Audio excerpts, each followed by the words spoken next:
ప్రకాష్ రాజ్ గారు గతంలో కావచ్చు, ఇప్పుడు కావచ్చు, పవన్ కళ్యాణ్ గారిని ఎక్కువగా రీసెంట్‌గా గతంలో మా ఎలక్షన్స్‌లో పవన్ కళ్యాణ్ గారు సపోర్ట్ చేసినా, నాగబాబు గారు మెగా ఫ్యామిలీ అంతా ఆయనకి సపోర్ట్ చేసుకున్నా కూడా, ఇప్పుడు రీసెంట్‌గా పవన్ కళ్యాణ్ గారు రాజకీయాల్లోకొచ్చి ఆయన సనాతన ధర్మం గురించి మాట్లాడినా, తమిళనాడు గురించి మాట్లాడినా, మొన్న మళ్ళీ సనాతన ధర్మం గురించి ఒక స్టెప్ ఏసి మాట్లాడినా కూడా, మళ్ళీ ఈయన బయటకొచ్చి జస్ట్ ఆస్కింగ్ అని చెప్పి ఆయన మళ్ళీ ట్వీట్లు చేయడం అది జరుగుతుంది. అయితే రీసెంట్‌గా బెట్టింగ్ యాప్‌లకి సంబంధించి ఆన్‌లైన్ యాప్స్ కావచ్చు, బెట్టింగ్ యాప్స్ కావచ్చు. దీంట్లో గూడా ఆయన గతంలో ప్రచారం చేసినవి ఉన్నాయి. దాని మీద ఆయన నిన్న ఒక వీడియో రిలీజ్ చేసి నేను ఎప్పుడో చేశాను, ఇప్పుడు చేసింది కాదు అని. అంటే సమాజానికి ప్రశ్నించాలి అని వచ్చినటువంటి ఒక వ్యక్తి ఇలాంటి యాప్‌ల మీద కావచ్చు, ఇలాంటివి కాదు. ఓన్లీ ప్రకాష్ రాజ్ అనే కాదు, ఇంకొకళ్ళైనా కావచ్చు. అసలు ఇలాంటి వ్యక్తుల్ని సమాజంలో మీరు నీతివంతులుగా మా వాక్యాలు చెప్తా ఉంటారు. ఎనకాల చేసేయేమో ఇలాగ అందరిని ఇప్పుడు బెట్టింగ్ యాప్స్ కావచ్చు, ఆన్‌లైన్ యాప్స్ కావచ్చు, నాశనం అయిపోయే విధంగా ప్రోత్సహించడం కావచ్చు. ఎంతవరకు చూస్తారు అసలు ఇది? ఆయనకి ప్రకాష్ రాజ్ గారికి సైకలాజికల్ డిసార్డర్ అంటే ఉన్న వాస్తవం. ఇదే నేను ఆయన కామెంట్ చేయాలని కాదు. ఆయనకంటూ ఒక స్థిరమైన మైండ్ సెట్ లేదు. ఆయన మీద ఏదో ఇన్ఫ్లుయెన్స్ ఉంది. ఆ ఇన్ఫ్లుయెన్స్ వల్ల అట్లా మాట్లాడుతున్నాడు. యాజ్ ఏ నేను రెస్పాన్సిబుల్ సిటిజన్, నేను సొసైటీ కోసం పనిచేయాలన్నప్పుడు నువ్వు జడ్జిమెంట్ కరెక్ట్ ఉండాలి. ఈ ఒక ఇష్యూ ఉన్నప్పుడు ఆ జడ్జిమెంట్ కరెక్ట్ ఉండాలి. మన పవన్ కళ్యాణ్ గారు నార్మల్ క్వశ్చన్ అడిగారు. ఏం క్వశ్చన్ అడిగారు? మరి ఎందుకు హిందీలో డబ్ చేస్తున్నారు తమిళ సినిమాలను? యాజ్ ఏ సౌత్ ఇండియన్ గా నేను ప్రౌడ్ గా ఫీల్ అవుతున్నాను ఈరోజు. బాహుబలి సినిమా దగ్గర నుంచి, తమిళకి సంబంధించిన శంకర్ గారి మూవీస్ దగ్గర నుంచి, లేకపోతే కేజీఎఫ్ కన్నడ మూవీ దగ్గర నుంచి, మన రీసెంట్ గా పుష్ప దగ్గర నుంచి, ఆల్మోస్ట్ టాప్ 5 కలెక్షన్ ఈ కంట్రీలో సినిమా ఇండస్ట్రీ టాప్ 5 కలెక్షన్ ఎవరై ఉన్నాయి?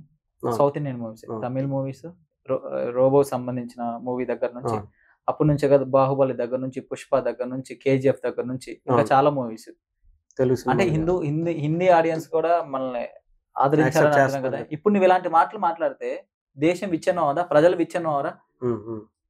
సో హిందీ సినిమాలు ఎక్కడ డబ్బు అయితేనే, ఇక్కడ సినిమాలు ఎక్కడ డబ్బు అయితేనే, నిజంగా ఆ భాష భేదం ప్రజల్లో ఉంటే ఇది ఎందుకు చేస్తారు? కానీ నీలాంటి ఒక రెస్పాన్సిబుల్ పర్సన్ నువ్వు హిందీలో యాక్ట్ చేస్తావు, హిందీలో డబ్బులు తెచ్చుకుంటావు, తమిళ్లో యాక్ట్ చేస్తావు, తమిళ్లో డబ్బులు తెచ్చుకుంటావు, భోజ్పూరికి వెళ్ళి భోజ్పూరిలో డబ్బులు తెచ్చుకుంటావు. నీవు మాత్రం వ్యక్తిగతంగా అన్ని దగ్గరికి వెళ్ళి డబ్బులు తెచ్చుకోవాలి. కానీ ఇక్కడున్న వ్యక్తులు మాత్రం తెచ్చుకోవాల్సిన అవసరం లేదని అడుగుతున్నాను నేను. ఇప్పుడు ఒక తమిళనాడులో చదువుకున్న వ్యక్తి ఢిల్లీ వెళ్ళి జాబ్ చేయకూడదా? ఆయనకు అవకాశాలు ఉంటే ఢిల్లీలో పెద్ద ఎంటర్ప్రినర్, ఈ దేశానికే పెద్ద ఎంటర్ప్రినర్ అవ్వకూడదా? సో ఆయన మైండ్ సెట్ కుచించుకుపోయే మైండ్ సెట్ ఉంది. సో సనాతన ధర్మం గురించి మాట్లాడుతున్నావు. అన్ని ధర్మాల్లో సంబంధించిన నువ్వు అన్నిటి గురించి మాట్లాడితే మేము మాట్లాడం. కానీ యాజ్ ఏ పవన్ కళ్యాణ్ గారు మాల వేసుకుంటే ఆయనకి ఏమి ఇబ్బంది నాకు అర్థం కాదు. ఇప్పుడు పవన్ కళ్యాణ్ గారు కొత్త మాల వేసుకున్నారా? పవర్ రాకముందు మాల వేసుకున్నారు. మొన్న ఫోటో ఎప్పుడో ఎంగేజ్ లో ఉన్నప్పుడు మాల వేసుకున్నారు.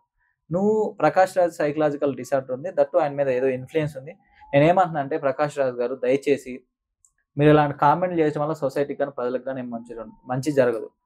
ఇంకేమైనా మీకు చేయాలనుకుంటే మీ సంపాదన దగ్గర 100 కోట్లు సంపాదించుకున్నారు, మీ సంపాదనలో 10% ఉంటే ప్రజలకి ఇవ్వండి. లేదు ప్రజల తరపున రోడ్డు మీదకి వచ్చి పవన్ కళ్యాణ్ లాగా ఉద్యమాలు చేయండి, లేకపోతే రాజకీయ పార్టీ పెట్టి ఉద్యమాలు చేయండి, లేకపోతే ఎక్కడ కంటెస్ట్ చేసి ప్రజల యొక్క బలాన్ని నిరూపించుకోండి. లేదు ప్రజలు ఒక పోరాటం చేస్తా ఉన్నారు. అప్పుడు డిఎస్సికి సంబంధించిన పోరాటం తెలంగాణలో జరిగింది, లేకపోతే ఎస్సీ రిజర్వేషన్ గురించి పోరాటం జరిగింది. అలాంటి పోరాటాలు ఎప్పుడైనా పాల్గొంటారు చూసారా? విద్యార్థులు తెలంగాణలో చాలా విధాలుగా పోరాటాలు చేశారు, తమిళనాడులో పోరాటాలు చేశారు. అలాంటి పోరాటాల్లో మీరు ఎప్పుడైనా ప్రకాష్ రాజ్ గారిని చూసారా? ప్రజా సమస్యల మీద పోరాటం ఎప్పుడైనా ప్రకాష్ రాజ్ గారిని చూసారా? ఏదైనా ఎలక్షన్ లో కంటెస్ట్ చేయడం చూసారా? ఏది ఉండదని. లేకపోతే ₹1 దానం చేయటం చూసారా? ఏది ఉండదని. ఆయన ఇట్లా కామెంట్లు చేసుకుంటూ ఆయన పెద్ద మేధావి, పెద్ద ఇంటెలెక్చువల్ అని ఆయన దాని ఏమంటారు సైకలాజికల్ డిసార్డర్లు పడతారు. నేను పెద్ద ఇంటెలెక్చువల్, ఈ దేశానికి కావాల్సినంత నాలెడ్జ్ నా దగ్గర ఉంది, ఈ దేశం కరెక్ట్ వేయాలి అట్లా, ఈ ప్రైమ్ మినిస్టర్ గారు కరెక్ట్ వేయాలి అట్లా, బీజేపీ పార్టీ కరెక్ట్ వేయాలి, నేను సరి చేస్తాను అనుకున్నాను. నువ్వు చేయాలనుకుంటే ప్రాక్టికల్గా చేయి. పవన్ కళ్యాణ్ గారిలో ఒక పార్టీ పెట్టు, ఒక సైద్ధాంతిక కార్యకర్తలను తయారు చేసుకో, దాని ద్వారా రాజ్యాధికారం పొందు, దాని ద్వారా చీఫ్ మినిస్టర్ అయ్యి అప్పుడు దేశాన్ని మార్చు. ప్రజలు ఎన్నుకుంటేనే కదా. ఇప్పుడు పవన్ కళ్యాణ్ గారు ఆయన ఒక దేశాన్ని మార్చాలి, వ్యవస్థను మార్చాలి. ఎట్లా మారుస్తున్నా? ఇంట్లో కూర్చుని ఆయన ట్విట్లు వేస్తున్నా. 10 సంవత్సరాలు కష్టపడ్డారు, సైద్ధాంతిక కార్యకర్తను రెడీ చేసుకున్నారు, పార్టీ పెట్టి ఈ రోజు ఆ పార్టీ ద్వారా అధికారాన్ని పొంది అలా మార్పు తెస్తున్నారు. దమ్ముంటే అలా మార్పు తెచ్చుకోమని. నేను సైకలాజికల్ డిసార్డర్ ఇంటెలెక్చువల్ గా బిహేవ్ చేయొద్దని నేను ప్రకాష్ రాజ్ గారికి ఒక గౌరవంతో చెప్తున్న విషయం. ఈ బెట్టింగ్ యాప్ల గురించి ఏం చెప్తారు? అదే చెప్తున్నా కదా, ఆయన అదే చెప్తున్నా. మనం కింద ఉన్నది నలుపు చూసుకోవాల్సిన అవసరం లేదు. ఆయన అంటే నాకు తెలియక చేసి అంటాను. నువ్వు చిన్న smoking is injurious to health అని సినిమాలు వేస్తారు అంటే ఏంటి? అదేమన్నా లీగల్ గా తప్పటారు? తాగొచ్చు, ఎవరైనా సిగరెట్ తాగొచ్చు, లేకపోతే మందు తాగొచ్చు, మద్యపాన హానికారం వేస్తారు. లీగల్ గా తప్పు కాదుగా. లీగల్ గా తాగితే అన్నారు జోపులు ఇస్తున్నారా? కానీ ఎథికల్ గా తప్పు. ఎథికల్ గా మన మద్యపానాన్ని ఎంకరేజ్ చేయటం కానీ లేకపోతే ధూమపానాన్ని ఎంకరేజ్ చేయటం కానీ ఎథికల్గా తప్పు.